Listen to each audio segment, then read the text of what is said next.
Have you been neglecting your physical fitness? Does your life feel like it's falling apart and it's got you questioning your purpose in life? Do your financial obligations make you feel anxious? Did you know wellness incorporates 8 dimensions of health, all of which are interconnected?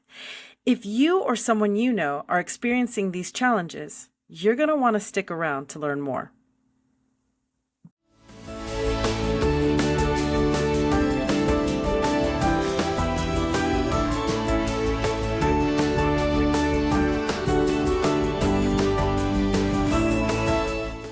Welcome to Discipline Over Desire, the podcast where we discuss all things health and fitness related to become better equipped, empowered, and encouraged to improve our overall wellness.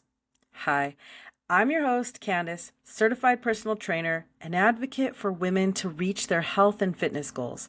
It's a pleasure to have you join me today on this journey to better health and wellness.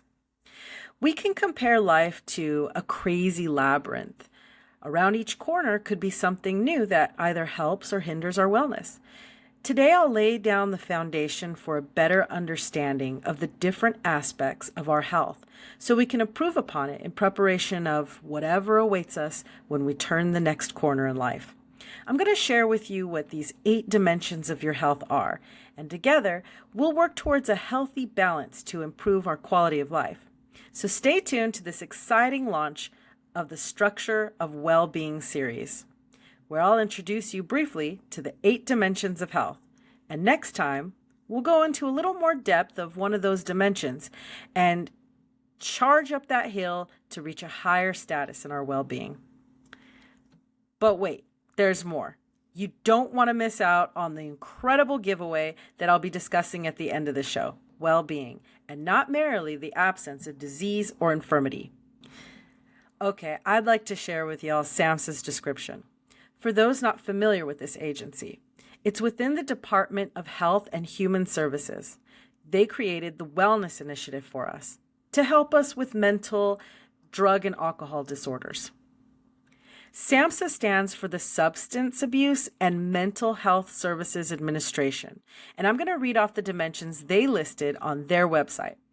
I'll include a link to the site below. They also describe the following dimensions for the purpose of helping us to prevent certain illnesses and ultimately to keep us from dying young. So here they are, the 8 dimensions of wellness and a brief description of each. Emotional wellness, coping effectively with life and creating satisfying relationships.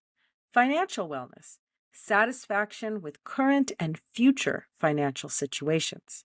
Social wellness, developing a sense of connection, belonging, and a well-developed support system. Spiritual wellness, expanding our sense of purpose and meaning in life. Occupational wellness, personal satisfaction and enrichment derived from one's work. Physical wellness, recognizing the need for physical activity, diet, sleep, and nutrition. Intellectual wellness, recognizing creative abilities and finding ways to expand knowledge and skills. Finally, environmental wellness, good health by occupying pleasant, stimulating environments that support our well-being. There you have it, the different elements of wellness in our lives. Do you recognize any imbalances that might be impacting your wellness now? For instance, is your health on a decline and you're feeling deep emotions about it? Are you lonely and need more socializing? Is your home a peaceful place for you to rest? Once I learned about the different aspects of health and how they're interconnected, it helped me make healthier choices and reduced my additional stresses. I understand how we can easily be thrown off balance. For instance, a while back, my husband and I took a course from renowned financial expert Dave Ramsey. It's called Financial Peace University. It was through his program we learned better budgeting skills and how to prepare an emergency fund. We followed the steps to becoming debt-free, and once we achieved debt-free status, we vowed to never let debt control us again. Our financial discipline to stay debt-free proved to be a lifesaver because recently the unexpected happened. All at once, we experienced a series of expenses that included outrageous home maintenance costs, huge car repair bills, and travel expenses related to my father-in-law's passing away out of state. This could have been disastrous for our physical and emotional wellness if we had not previously improved our financial wellness to afford these financial setbacks. Life gets messy, and we all experience shifts that might become overwhelming at times. Assessing where we are currently can help us identify if there is an area of our health that needs improvement. Then we can find a balance that works for us and enjoy a life more fulfilled. So, how do we create a balance in our overall wellness? This is going to vary for everyone, but SAMHSA informs us that it's important we acknowledge what wellness means to us based on our culture, circumstances, and resources. Furthermore, we will need to allocate time for the activities that bring each of us joy and comfort. We need to try to establish a routine and habits that help us stay in control when we do face challenges. We can search for encouraging people and those with wisdom in our communities to help contribute to our sense of purpose. We will need to engage in activities and relationships that support healthy physical, social, and emotional wellness. We need to reside in a safe and organized living space. Finally, here's something that I've struggled with for most of my life, and I'm still learning. It's the practice of relaxation.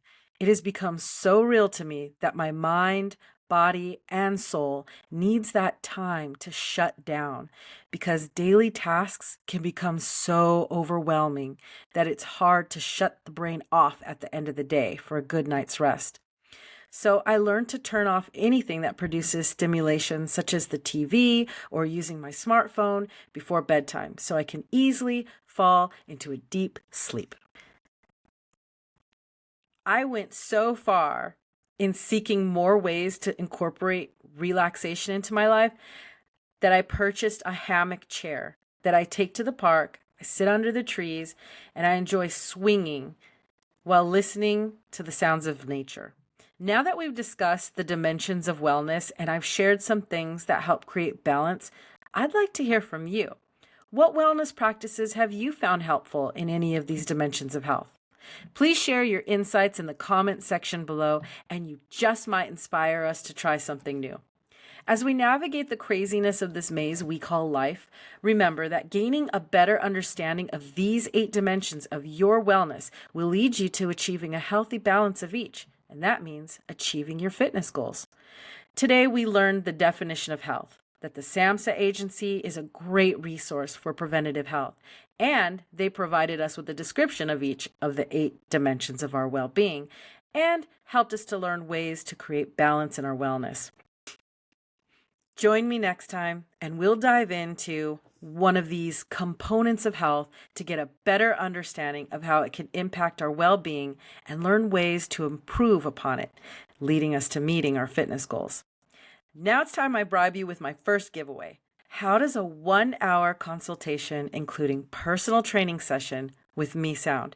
This will be online through Zoom. Just comment below this video explaining how having a personal trainer would change your life. The deadline to enter will be October 30th, 2023. The winner will be chosen by me.